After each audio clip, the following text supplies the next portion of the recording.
All right, y'all. Looks like everyone has pizza, so I'm gonna get started. So yeah, my talk today is about game development careers. I figured that would be a relevant topic, and thank you all for having me. I think the first time I spoke here was 2023 in the fall, and it was a little conference room. So this is wild. This feels legit. Y'all have stepped up. So yeah, a brief agenda. Who is Eric? Why is he here? Picking a career path, and then researching careers and jobs. And I will shamelessly say that I used Google Gemini to do a lot of the research, and then wanted to see how well it did. So yeah, I'm Eric. I am a senior technical product manager currently for the world building tools at Unity, but I may be moving over to a new team in the next month or so. Most likely character animation, which is my background, so I'm kind of excited about that. I've been at Unity for 3 years, by the way. I started on like the editor team, and then went world building for 2 years, and now heading probably to animation. I've been on teams of many sizes, and I think it does matter. When I was on a two-person team in a seven-person studio and company, and I was the only artist and designer, and I worked with one engineer, and we made a ton of short playable game experiences for a year and a half in Unity. That was, I think, 2010, so it was Unity 3.1, and it was early iPhone stuff, mostly. I've been in six-person studios and small businesses and startups. I was in a six-person studio that grew to 25 people over 4 years on one project, and we were using Unreal. So I have no hatred to Unreal. Unreal's a great game engine. I happen to work at Unity, but I love game engines in general. And then I was on a 45-person studio that grew to 90 people, and the team sizes were never more than 15. We were using Unity for a lot of VR stuff, and it wasn't we had like 20 something concurrent projects at any given time. Some big tethered VR experiences for Air Force and NASA training. I've done very little game development for entertainment purposes. So I've done a lot of stuff to train the military, at Booz Allen in particular. So as art director of Booz Allen's San Antonio studio, and then creative director, I was part of hiring around 23 people across 13 different areas in the studios, half of the growth during my time there. And so that's where a lot of this is coming from, just like thinking about the different roles, the different people, the different skills, and how that plays out. So yeah, I used to make cool stuff and then directed teams making cool stuff. There's some of my traditional artwork, some of my character rigging stuff, and then we have on the lower left, there's a space docking simulation in mixed reality in Unity, and then a solar space weather VR training app. I have a couple demo reels, but I can't show them if this is being live streamed. So if you click the links on your own, just don't share them anywhere. And now I manage a product area at Unity. So here's a couple silly memes. For me, a product manager should always be able to lead with why. I think it's really important. And then you may develop a bunch of features, but is it what the user wants? And I love the analogy to a cat just loving the box instead of the cat tree. And so yeah, picking a career path. I mean, I'm assuming that's why y'all are here. You're in college. You're in a gaming society. Like that's awesome. When I think about the people that are hands-on making a game, you have design, engineering, art, and then you have kind of support roles with production, DevOps, and QA, and they're all super important. And as a studio grows, there's more specialization, there's more need for support. You end up having things like marketing, product management, finance, accounting, anything that a large business needs. When it's a small business, everyone's hands-on doing everything. And so you wear a lot of hats in a small business. So let's look at game design first. In a small studio, you may be doing all design, or you may have shared responsibilities of design between engineering or art or whatever. But as a team grows or scales, you may have level design, gameplay design, narrative design, technical design. If you write code, you may end up in the technical bucket, and that may be more money. And we'll look at that later. And then different types of engineering roles. You have gameplay engineering, interaction, systems, graphics, or networking. And art. This is I probably have more information on this side just because of my own background. But you could have UI or UX teams or individuals. You could have 3D modeling for hard surface or organic, like characters or sculpting, ZBrush, things like that. You could have character animation, which is sort of what I did for a while. I was more on the rigging side, and that's where you have technical art, like environment art, animation, shaders, or VFX, and then those supporting roles, production, DevOps, or QA, and I added on the DevOps and QA, you have kind of manual and you have automated. In this day and age, if you can work on the automation side, you have a much longer and more lucrative career path. So in terms of prioritization, like some of the things I wanted to talk about or think about is there career progression? What's a good location? What's a good team size? How does that factor in? How does pay factor in? Pay is more and more transparent these days, which is wonderful. And then, is there growth potential, or how do you look at networking? If you're in a 7-person company, there's not going to be a lot of networking across the company. If you're in a 30,000-person company like Buzao, there's networking is critical. It becomes a necessity.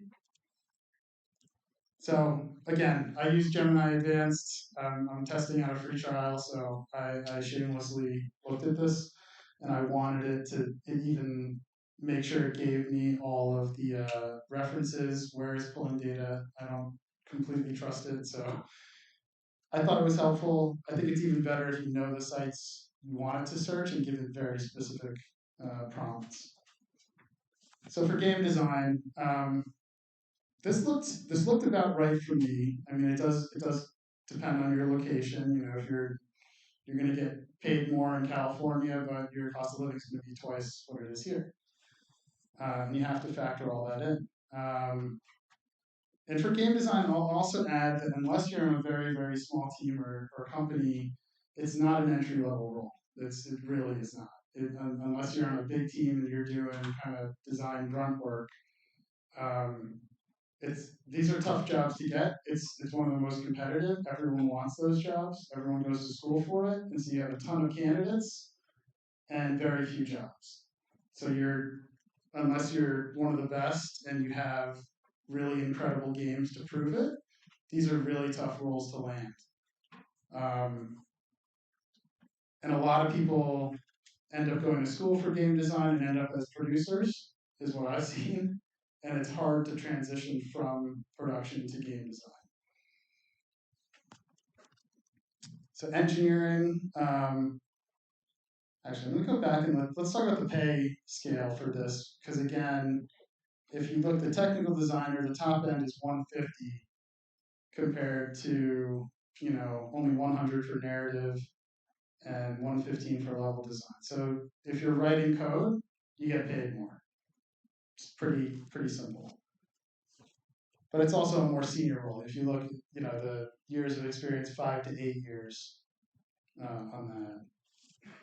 So with engineering, what I've noticed, at least in my own experience, is that the gameplay engineering is kind of like the entry level role. That's the easiest one to get. So I don't, or maybe UX engineering if you have a good background in that. But again, they're not entry level usually. Like unless you're really good or you've done it, it's hard to get those jobs. And right now the market is rough. So it's anyone getting jobs right now, you have to be good. Bobby. Well done. So yeah, and systems engineer, that's a pretty technical role. You have to be interested in kind of low level like systems programming and all that, but it pays well. Graphics engineer, again, that's a really tough. I went to my master's program was in graphics engineering, in computer science, and the main thing I learned was I was not the right person to be a graphics engineer. That's why I'm in product management. Yes, I could write code. I didn't write good code, and I didn't. There were much better people to do that than me, and that enjoyed it more than me. So it's also important to like think about what are you going to enjoy. Um, Network engineering, multiplayer games are really lucrative in general when they work, and if you have that interest and background, like that's a great way to get paid well. But those are really hard problems, and you have to really love it. On the art side, again, I'd say that the UI and UX artist, it's the level of complexity is lower if you're sticking with 2D mostly, so it's not going to pay as well, and you don't need as much experience to get in. But having worked with some incredible UX designers and artists, I mean, my goodness, sky's the limit for them. They're gonna go far. Hard surface modeling. This Every hard surface modeler that I worked with, this is even going back 10 years. I would always tell them get into game engine, make sure you understand the game engine, um, try to get as technical as you can because you're the easiest to replace on the hard side. I mean, generative AI is coming for their jobs, and 10 years ago it was just outsourcing instead. So that's a really tough job to maintain over time. 3D character artists, they're amazing. They're like I'd say the most pure artists on a 3D team. And if you're a really, really good one, you have no problem getting a job, but you have to be like the top 0.1%. And this is another one where AI may take some of that, but it's going to be tougher because it requires a lot of creativity and a lot of technical skills. Excuse me. Character animation, that's what I wanted to be. And it was interesting when I went to school, I started school in 99. 3D animators were getting paid 100 grand, which was a lot then. And it required access to a $10,000 computer. And by the time I graduated, you could run Maya on a home computer. And all of a sudden, those same animators were getting paid, 30 grand a year instead. So it literally changed drastically in the 4 years I was in college. And I found out when I graduated, like that's the job everyone in animation wanted, and I was competing with the best of the best for those jobs, and I wasn't going to win. So I went technical character animation instead because I could write code, and I found that it paid better, and there were way less job postings, but the salaries were higher, and that meant there's like a supply and demand issue. And that's a good thing for a job seeker. If someone's willing to do it, then all of a sudden you have a way more career security. It's going to be easier to get a job. But again, it's only an entry level job for total outliers, people that are like on the top of their game. Shader artists, VFX artists, same thing, like highly technical, worth their weight in gold in a studio, and not easy to find good ones. So then, yeah, let's talk about producers and support roles. I mean, a great producer is like they will improve the studio and output everything exponentially. And a bad producer will tank a project. So they're really important. You have to love it though. If you're gonna do production, like you have to truly enjoy it. You have to value the people skills and organizational skills and details. Um, that was never me, so I had to lean very heavy on producers um, to keep the studio sane. DevOps, I've watched some incredible DevOps engineers in studios do amazing things. I've been in studios that no one wanted to do it, but when you see good DevOps, you're like, holy cow, this is a force multiplier. If you have like build automation, test automation, like everything gets better and easier and faster, and it's incredible. So it's a highly lucrative position. That again, there's not that many roles, but from what I'm seeing in the market, like that's a great, like amazing career path, in my opinion, that very few people want. But if you're highly technical and capable of it, if you can figure out Jenkins, for instance, I mean, you're probably going to have a great career, if you enjoy that. QA testers, it's tough. A lot of folks end up there if they can't land a job elsewhere. They just love game development or love games. But it's tough to get out of that unless you can do automation. If you can get to more of a DevOps role from QA, then you have some really good, career longevity. And I don't know why Google added QA lead. I didn't ask it to. But that's just showing if you can end up as a manager, that can be more lucrative. At some point, my people skills outweighed my technical skills, and I switched from rigging to art direction. And it was a lot less upkeep. I mean, people skills don't really change that much. You know, people are people. So locations, I threw this one in there because I love Austin. I love all the events. The networking and the community here is incredibly supportive and inviting. Um, you know, the Global Game Jam this weekend should be a great event. It's at Alchemy Labs event space, so I'll be a mentor for the event. As I said earlier, it's very excited for that. Um, we also have, and I didn't think to add these links, so I apologize. There's also the ATX Game Maker Showcase, March 9th and 10th. So if you're already doing GDC squared, like, and you have a game that you want to showcase there, that's a great way to do it. I was a part of that last year, and it was wonderful. And then we also have a monthly Unity Austin user group meetup that's also hosted at the Alchemy Labs event space. Kind of a co-organizer of that. And so the first meetup of this year was last Thursday, and that's every month. We had about 55 people.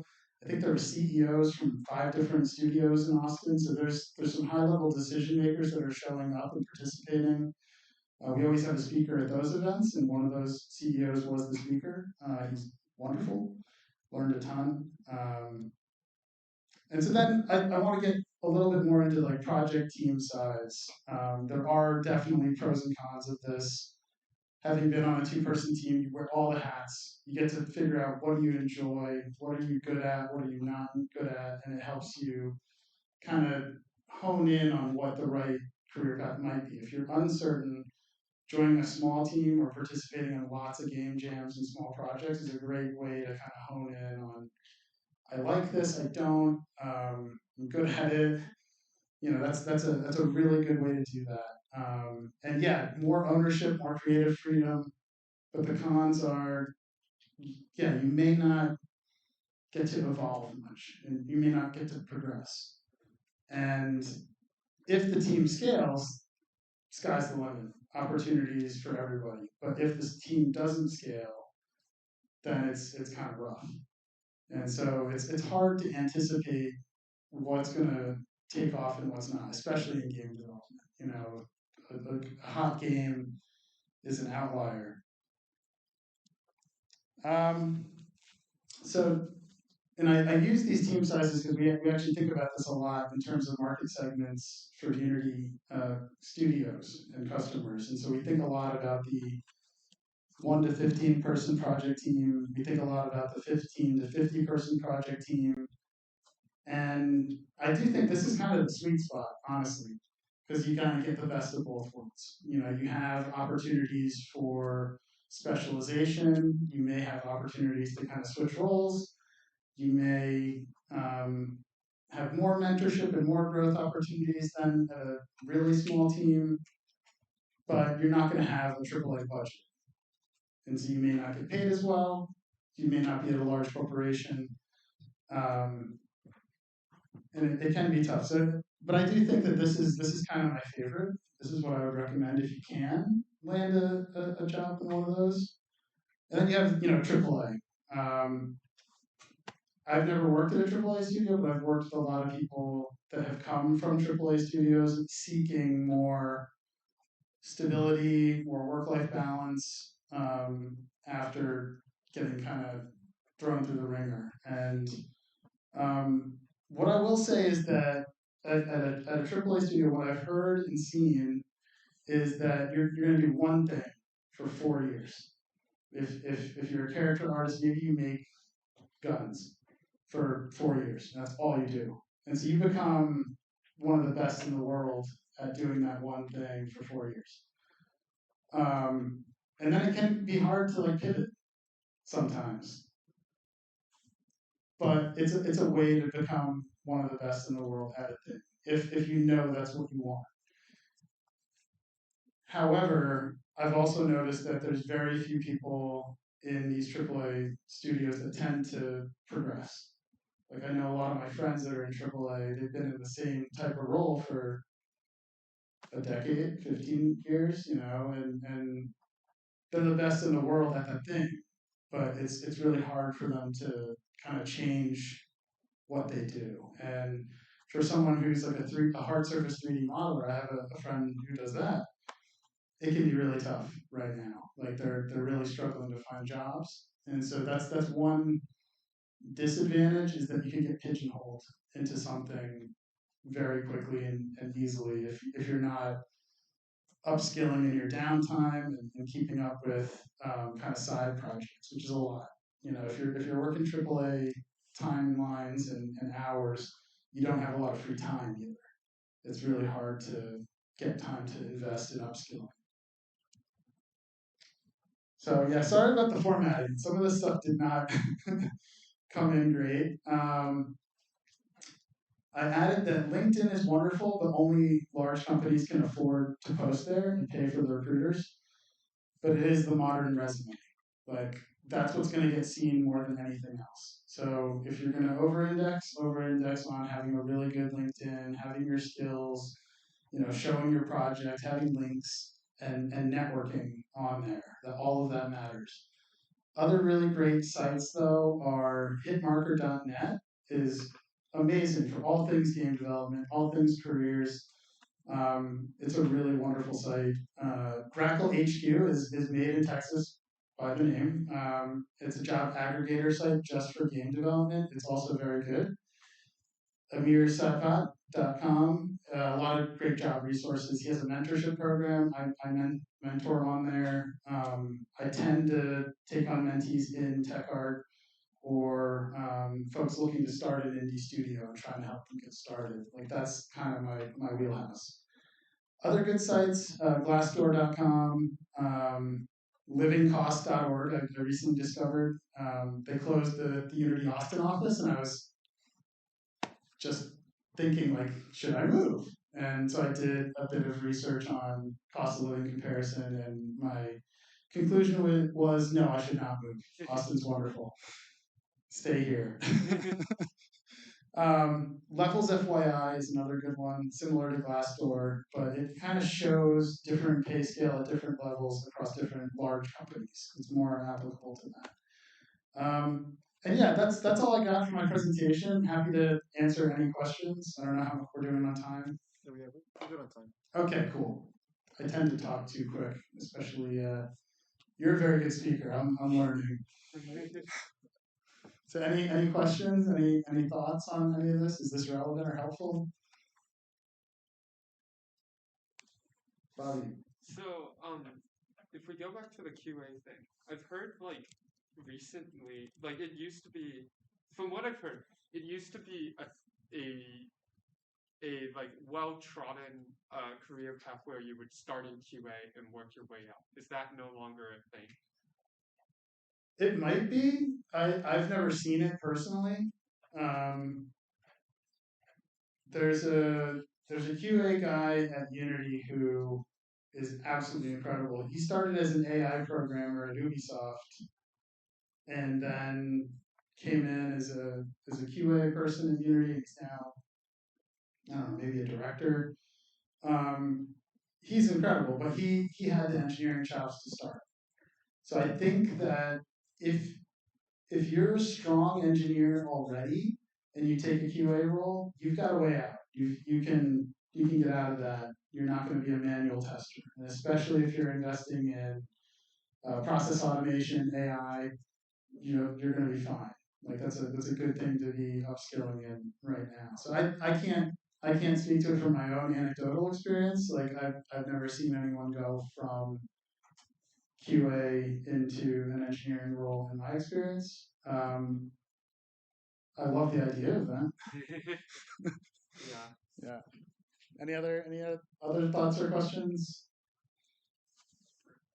You mentioned that you provided like resources or help for people starting up like their own indie studio.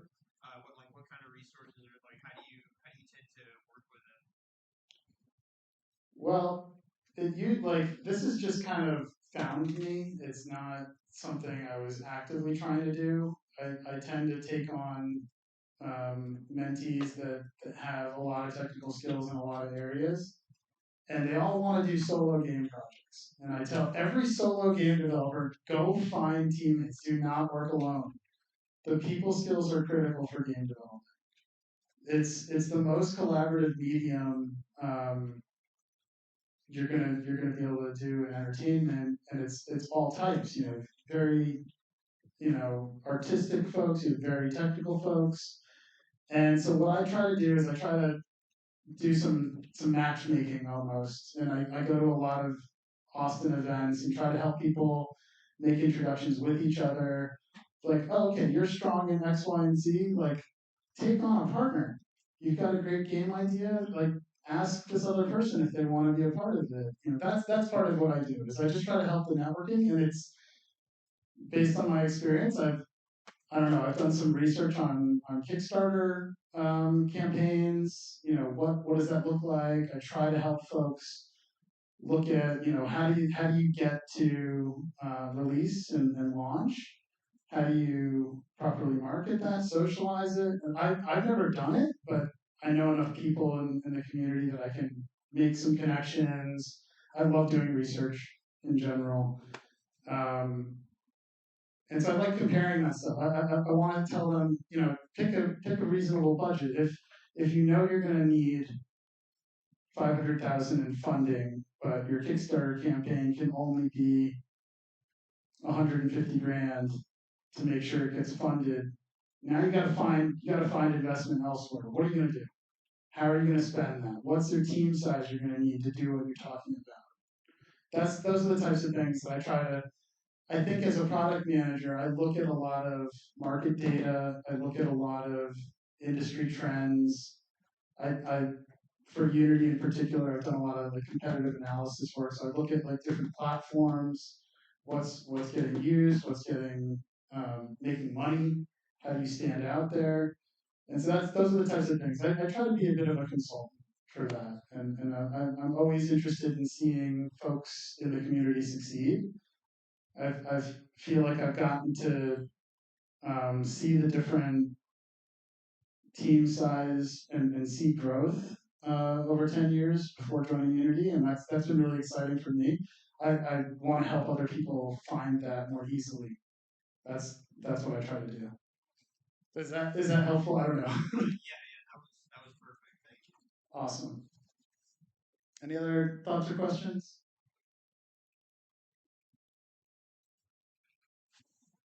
What's it like being in a small studio, and were there any problems or anything good you saw? Okay. Yeah. Wow. It's all about the people around you and what you're working on. If you have good people around you, it doesn't really matter. Um, I was in this 7-person company, and the one engineer I worked with on these short playable Unity experiences, he was amazing, and we had to work together all the time. We had very little conflict. and we got stuff done really fast. Like our average project time was no more than a month, and we were making short playable experiences for trade shows and conventions to for big pharma companies. I don't know. This was in New Jersey. That was the job I could find. But we always included really cutting edge tech. Like we had like motion sensing cameras and Wii balance boards and things like that. And this small company, every day at lunch we would play games. So that was really fun. The two founders were brothers, and we would only ever play Call of Duty or Company of Heroes. We always had to play military games, which is ironic because that was before I started doing games for the military, and that's all they wanted to play. And we were like, my brother briefly worked there with us, and we were like, "Can we play StarCraft or anything else?" And they're like, "No." I was like, "Okay." But I don't think that company's in existence anymore. Sadly, like they never had. They were great on the technical side and the creative side, but they never really had a true sales and business mastermind. And so that was really tough and unfortunate. Um, and then I was part of a startup. I was employee 27 for a company bringing brands and events into Second Life and virtual MTV for about a year. And I had a 6-person team on that within our 27-person company. We were all full-time remote. And then once per quarter, we would have like a 4-day retreat. And it was incredible. Like everyone worked hard, played hard, true camaraderie. It was a worldwide distributed company. The CEO was under 30. We grew to over 100 people in a year with funding from like CBS and MTV. And Second Life really couldn't handle the scale of stuff we were bringing in. So it imploded. They laid everyone off. Back to 35 people within a year. What a ride. Highly recommend joining a startup at some point in your career. Like I worked long hours and I loved every minute of it. I loved all the people I worked with. I loved what we were doing. So I think when you start interviewing for jobs, when you're doing your research, culture matters. Like how people are treated, the type of people they hire. Like you almost have to start thinking about how you're going to interview the interviewer in your head. Like what are the warning signs? If you can go to networking events ahead of time and meet people that work there, and what I like to think about, the CEO of that startup met me in a train station. He looked like a hobo. But I was like immediately like fascinated by this man. I wanted to talk to him for hours. And I like to think and I did this a lot when I was hiring, would I want to be stuck in an airport with this person for like 3 hours or on like a really long road trip? How am I gonna feel about that? Because I've had to do that. I've been in airport delays. I've been on long road trips, driving out to weird military bases in the middle of nowhere. And for hours on end, you're kind of stuck with this person. Or if you're working late nights, you're still stuck with that person. You're going to end up eating dinners together. You may have drinks with them, whatever. You may play video games with them.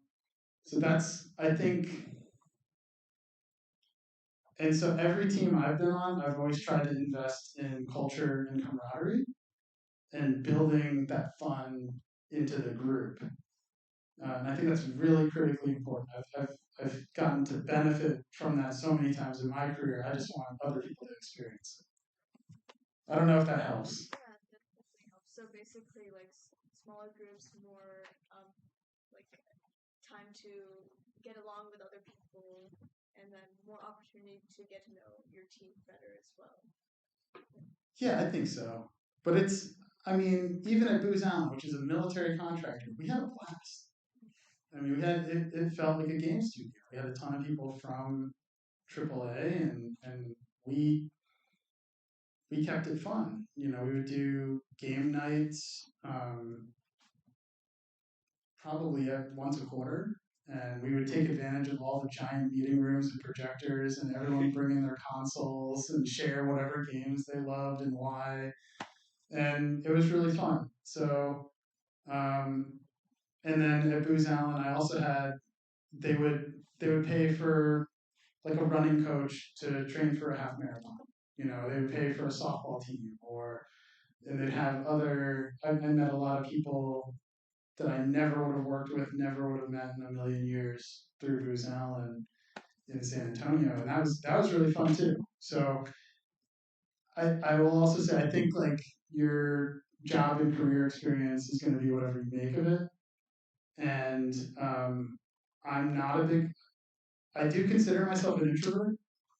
I do recharge on my own. I like my alone time. Um, I don't think remote work is healthy, especially if you're single. It's not a great. I'm dealing with that now after they closed the Austin office, and I hate it. Like I was going into the office 5 days a week. That was where all my friends are, and it's a really artificial situation we're perpetuating from COVID, in my opinion. I think a hybrid approach, like 3 days a week or two, or having an optional, is ideal because you have folks with families and kids that like they can't come in. I get it. It just makes more sense for them. People that can't afford to live close to the office, you don't want to have people wasting. I had an hour-long commute each way every day for 5 years living in New Jersey. I got really into audiobooks. I don't know. I needed long formats for that. Any other? Does that help? I don't know. Okay. So let's say you have someone who's like an engineer, and then they say they've built up really good experience within like just regular tech companies, and maybe they've done some game jams and stuff. What advice would you give to them if they like decided, okay, I've done good work at these tech companies, but now I really want to pivot into the games industry specifically and do engineering for games? Is this your experience? Potentially. I feel like I've met other people at EGaDS who had this story, so it's interesting. Look, don't discount having a good paycheck and working for a stable company. That right now is incredibly valuable and important. Nothing to there's no discounting that. I've known one of my roommates in college immediately got hired at Microsoft, and he was an absolute outlier. He was so far ahead of the curve for everybody else. He moved out to Seattle. He got engaged to someone in Pennsylvania, and they were going to let him work full time remote from Pennsylvania. He had like 6 patents to his name within like 5 years. He was doing amazing things, and he's like, you know what? Nah, I'm gonna quit. I'm gonna form my own company. And his company was amazing. Like it did incredible things. So having a stable job at a good company and a paycheck is great. There's ways out, and if you're passionate, um, if you truly hate it, you should be looking. You should be looking. If you aren't having fun, if you don't enjoy going to work, you should ask your manager if there's other opportunities. You should also invest in side hustles and game projects for your sanity. Part of the reason I mentor and go to networking events is because I need the connection. I like the community. I want to see people succeed. Like that fills my cup. So that's my side hustle. I don't make any money off of it, but I don't need to. I don't care about that. That's not why I do it. Any other thoughts or questions?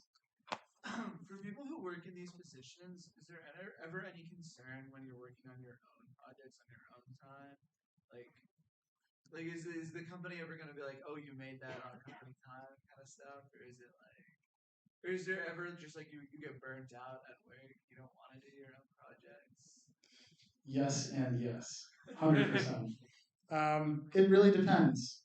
I think Unity has a very flexible situation where they really encourage side projects and side companies and investing in yourself, which is really cool. But if people are working remotely, I mean, how do you know they're working on your actual job? And it depends on how much they're investing in tracking software. There's plenty of things they can do to track you. For instance, at Booz Allen, like there's no way I could have done a side project on a Booz Allen computer. It would have been impossible. It would have been absolutely impossible. And that was good. So if I ever wanted to do a side project, it would have to be on my personal machine. And that's what I would recommend to anyone with a side project. Do not do it on a company machine. You're just asking for trouble. And yeah, if you're working long hours and you enjoy it, you're not going to really care. If you're working long hours on something you don't love, you should look for another job because you will 100% get burnt out. And so I also, there's a code mentorship meetup in Austin. I'm a co-organizer on that. I'm terrible about promoting the social side. I completely forgot to add links. But I've talked to a lot of folks in that type of situation who are like, I'm getting burnt out. This one woman, she was engaged. She needed to plan the wedding, but she was working crazy hours. She didn't love it. And I basically told her, like, probably what I mentioned earlier, go talk to your manager. Let them know. Like, they're human, right? Like, maybe they'll help. And her situation got better. I think she got a different role. She's doing more of what she thought she was going to do when she got hired. She wanted to write Python, and they had her doing all other stuff, and she wasn't upskilling in the area she cared about. And now she is. It's the people skills matter, especially in game development. Again, so you can't do solo dev. It's not a thing. You won't get hired unless your game is absolutely insanely good. That's a very rare occurrence. Any other questions? Thoughts? Do you have any experience of like actually like the whole process of like starting up those smaller companies? Something like that? No, I've always been way too risk averse. And my brother is the polar opposite. He is a serial founder and starter of new projects and products and ideas. And, I admire his courage. I love seeing other people do that. I want to be someone that helps give those folks more confidence, like, because I've been too chicken to do it. I've never had an idea that I'm like, you know what, this is a $1 million idea. I'm all in. Like, I'm more the type that I want to squirrel away money until I don't need a paycheck and then go do it, that's how risk averse I am.